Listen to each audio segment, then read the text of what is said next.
Are all those unlimited drink packages leading to fights and aggression on cruise ships? Would you agree that at the very least, maybe there's the possibility that they're contributing to the stories of aggression that we seem to hear about every couple of weeks now? Cruising is a blast, and having some drinks while cruising is not a sin. But overdrinking does seem to trigger cruising mayhem every once in a while. And I think that Virgin's Bar Tab system really helps avoid those triggers. Personally, I love how it works. Let me explain. Ahoy sailors, my name is Rob, and I'm here to talk about Virgin Voyages one topic at a time. Welcome to OVT.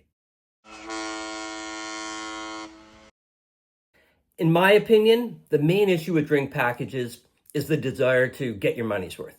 If you're allowed 15 drinks a day and you only have 9, a lot of cruisers feel like they're leaving drinks on the table and they're not maximizing the value of their drink package.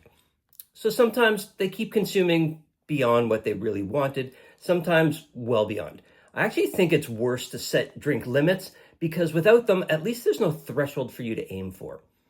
On one of my last sailings on Carnival, I really couldn't count on one hand the number of times I saw people coming out to the pool in the morning and boasting loudly, "Yep, I got my 15 drinks in me last night." And that's not just Carnival, it's a cruising problem, especially on shorter cruises. Truthfully, I'm not here to solve the problem, just to share with you how Virgin Voyages does drink packages a little bit differently and the reasons why I love their approach. On Virgin ships, you don't buy a drink package, you just have the chance to prepay for your bar tab, and you don't have to. But for doing that in advance, Virgin will top you up a little bit in order to make you feel like you're getting some value. There's a drink calculator on the site so that you can see what the drinks cost in order to help you figure out approximately how much you're going to spend on your cruise.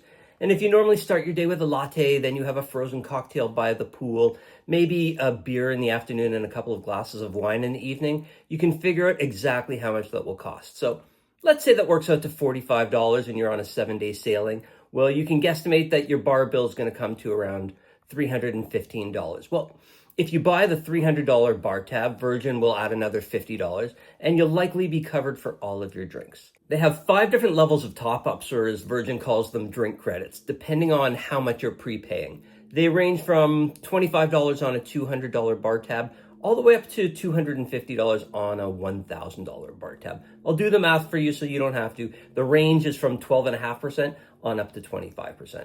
On top of this, at times, Virgin sailings feature a promotion where they will add some form of bar tab as a bonus. As you're seeing right here, there's a current offer of up to $400 in free drinks, depending on what cabin you choose. It's a clear fan favorite, and a lot of sailors actually wait for this promotion. Have you bought a drink package when sailing before? I'd love to hear your thoughts on the traditional packages versus this one.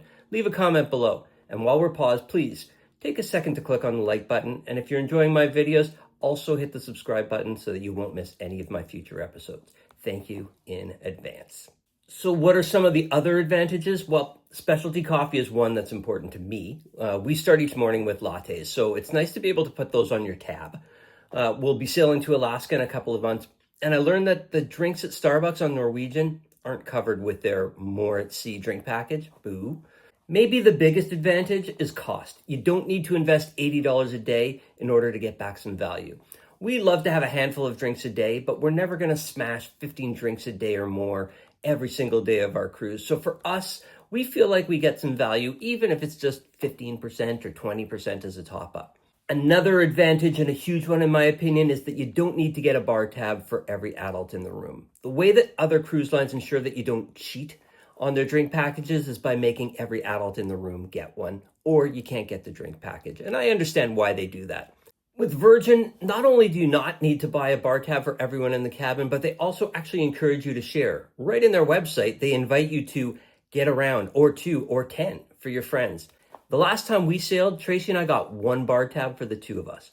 We spent $300 and got that topped up to $350. And that was just about perfect for 6 days. Now, in fairness, we had also gotten the Splash of Romance package, which came with a couple of free drinking opportunities, as well as the Shake for Champagne, which is a free $95 bottle of Moet. If not for that package, we likely would have gotten the $500 package, topped up to $600. And in truth, we might have risked not fully using it, which leads me to the one key risk of bar tab. Any unused bar tab vanishes when your cruise ends. It can't be cashed in, it can't be transferred to Sailor Loot, and it can't be used for future cruise credits. On the last night of your cruise, you'd better believe that there's a whole lot of drinks being bought by friends going on out there. If you do sail Virgin and you decide to get the bar tab, here's my suggestion. Do the calculation as to how much you think you're going to drink on board. And remember, there are going to be days that you're off the ship and walking through the ports or on excursions and not consuming the same amount that you would on a sea day. And then buy your bar tab on the lower side of your estimate and not on the higher side. Personally, I'd rather lose, let's say, a $7 discount on my last $35 of drinks than lose $100 or $125 because I wasn't paying attention to my balance and left money on my tab. Look at that, full circle back to the leaving the drinks on the table issue that I talked about earlier, but a little bit different. In short, Virgin's created a pretty unique spin on drink packages. You can prepay for most of your drinks so that you don't add to that sad post-cruise invoice, but you don't have to commit $1,000 or more per cabin. Well, that's Bar Tab, and that's my one Virgin topic for today. Do you have any questions? Are there any other topics that you'd like to hear about? Leave me a message below. And until next time, ahoy, sailor.